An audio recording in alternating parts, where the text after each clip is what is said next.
Aujourd'hui, à Expo-moi gros, on va parler du jeu Masters of Venice. Mais c'est en anglais, Venice. Le créateur, c'est Frank Di Lorenzo. C'est un jeu de 2009. C'est un 2 à 5 joueurs. C'est un 15 ans et plus. L'éditeur, c'est R&R Games Incorporated. Connais-tu ça comme maison de production? Là? Pantoute. Première fois que j'entends parler. J'ai jamais entendu parler de cette maison de production-là. Pantoute. La catégorie, c'est un jeu de placement. C'est un jeu de collecte de ressources. Planification. T'as dur avec ça? Le thème, on est des marchands du 15e siècle. Temps par partie. Moi, ce que j'ai vu, c'est 90 minutes, mais je suis pas tout à fait d'accord. Pour la première, je calculerais au moins le double de ce qui est marqué. Au moins, parce qu'on a dû jouer, quoi? On a joué 4h20. 4h20, mettons. Peut-être 4h, parce qu'on a commencé. 4h, une bonne heure pour expliquer les règlements, qui sont pas évidents à expliquer non plus. Première game, un bon 3h sûr. Ouais, parce que, c'est ça, on a fini à minuit et 20, puis à 11h, on était rendu à la moitié de la game. Fait que, on a commencé à 7h20, 7h30. Fait que, ouais. Une fois que tu connais le jeu, un bon 2h, mettons. Là. Ouais. À peu près ça a de deux. Ouais. Préparation du jeu, moi, je vais quand même mettre un bon 5 à 10 minutes. C'était bien du stock. Au moins 5 minutes sûr pour pouvoir placer. Ouais, puis pour la première fois aussi de décoller toutes les affaires. C'était bien du stock. Ensuite, type de joueur. Expérimenté. Oh oui, parce que sinon, ma tante Simone, elle ne jouera pas. Là. Non.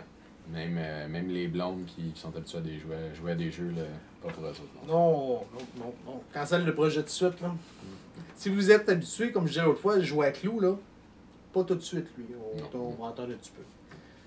Pour gagner, c'est simple, c'est lui qui a le plus de points en fin de partie. Bah, pour l'esthétique, combien tu lui donnerais? Il est pas laid, mais il est pas beau non plus. Ben, c'est parce que c'est 2009. Ouais, c'est sûr, mais... Ben, 6 sur 10. À peu près. 6, 6.5. Je ne sais pas si à long terme, avec les chevilles, si les plateaux vont te faire. À force de mettre puis des... Ça va falloir que tu en fasses une capsule dans un ou deux. Ouais, c'est ça. Non, 6 sur 10, c'est de l'allure. Je suis bien d'accord avec toi.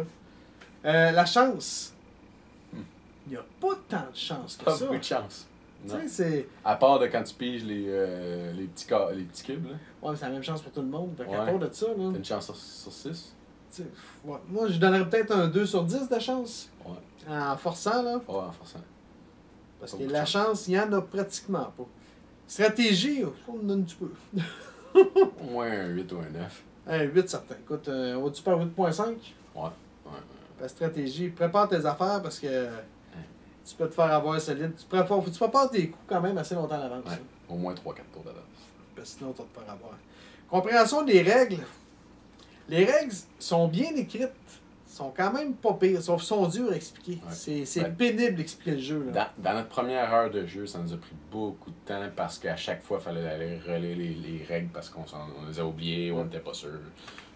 Ils sont bien écrits quand même, parce qu'on a trouvé toutes nos réponses, mais c'est pas évident. Faut que je vais donner un 7.5. C'est bien écrit, c'est juste chiant à expliquer. Viabilité du jeu à long terme. C'est un jeu qui va se renouveler. Si tu veux. D'après moi, d'une game à l'autre, ça devrait jamais être pareil. Là. Ça dépend. Moi, je rejouerais au moins 4-5 fois, genre pour vraiment expérimenter le jeu. Puis, c'était le fun, là, je rejouerais. Fait que oui, viabilité du jeu à long terme. Moi, je donnerais un 7 sur 10 parce que je suis convaincu que c'est. Tu sais, il y a des games que. Tu sais, un jeu questionnaire avec des questions. Là, après 3 fois, là, tu connais les questions, c'est fini ça. D'après moi, même après 20 games, tu vas avoir autant de fun. Ouais. Surtout que tu vas connaître les règles. Ça va aider un peu. Nuisance entre joueurs. On l'a pas expérimenté tant que ça. Hey, c'est dur à dire comme mot. Hein? Ouais. Mais il y en a quand même pas pire. Ouais. Au moins 7. Peut-être 8. Mais... Tant que ça? Ouais. Ah, moi, j'y allais à 4, 5. Oui? Il y en a, mais... Non, c'est parce qu'il y en a beaucoup plus qu'on l'a expérimenté. Là. Ouais, on aurait pu acheter beaucoup plus les actions. On aurait beaucoup plus fait monter les prix pour que quelqu'un se fasse pogner à ne pas pouvoir acheter ses quests. 8? Ben, comme je dis, 7. 6? Je sais pas. Regarde, en haut de 5, en tout cas, c'est sûr. D'après moi. Regarde, on va y aller. 5.5? Ça te convient-tu? Ben oui. Tu peux s'ostiner un peu. Moi, j'aime ça, m'ostiner. Ben oui. C'est bon pour tes spectateurs. Ben oui. Complexité du jeu. C'est complexe. Oui, il est quand même assez complexe. Même une fois que tu le connais, un aide de jeu, Ben, t'en as une petite aide de jeu, la dernière page de règlement qui aide un peu, là, mais. Ouais, Il a quand même fallu que tu imprimes des feuilles. Hein, puis, ouais, pour nous aider un peu, là. Ouais. Moi, je donnerais un bon 7. 6-7, certain. 7. D'accord. Parce qu'il y a bien du stock.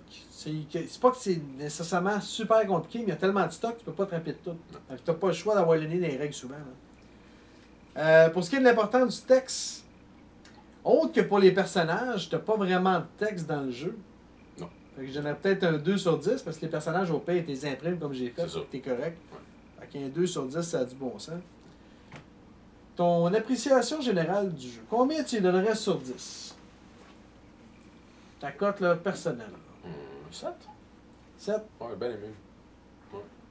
C'est quoi ses forces? Puis, ben, ses forces, c'est la complexité. Il n'y a pas beaucoup de chance. Moi, j'aime ça, les jeux, qu'il y a de la chance, puis que n'importe qui peut gagner. Fait que ça, j'adore ça de ce jeu-là. Que ça soit très compliqué puis très long, c'est un petit peu ce qui me fait donner une moins bonne note. Là. Ouais, c'est ça qui break un peu.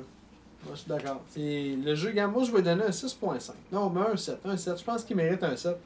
Comme tu dis, c'est un jeu, la chance n'existe pas. Mais presque il existe, mais il n'y en a pas beaucoup. Son point faible, c'est qu'il est long.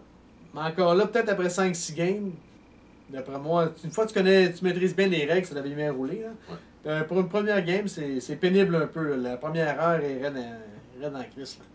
Sinon, un bon 7. Le jeu, d'après moi, va bien se renouveler. Puis, il y a moyen d'avoir une game différente à chaque fois. Ouais. D'autres choses à ajouter? Non, c'était bien le fun. Ouais, un bon 4 heures. Oui. Un bon 4 heures qui s'est décidé sur le tiebreaker, savoir qui gagne. Ouais, en plus. Questions en commentaire, allez sur Explique-moi le gros, soit sur Facebook ou bien sur YouTube. Puis là-dessus, ben, bonne game.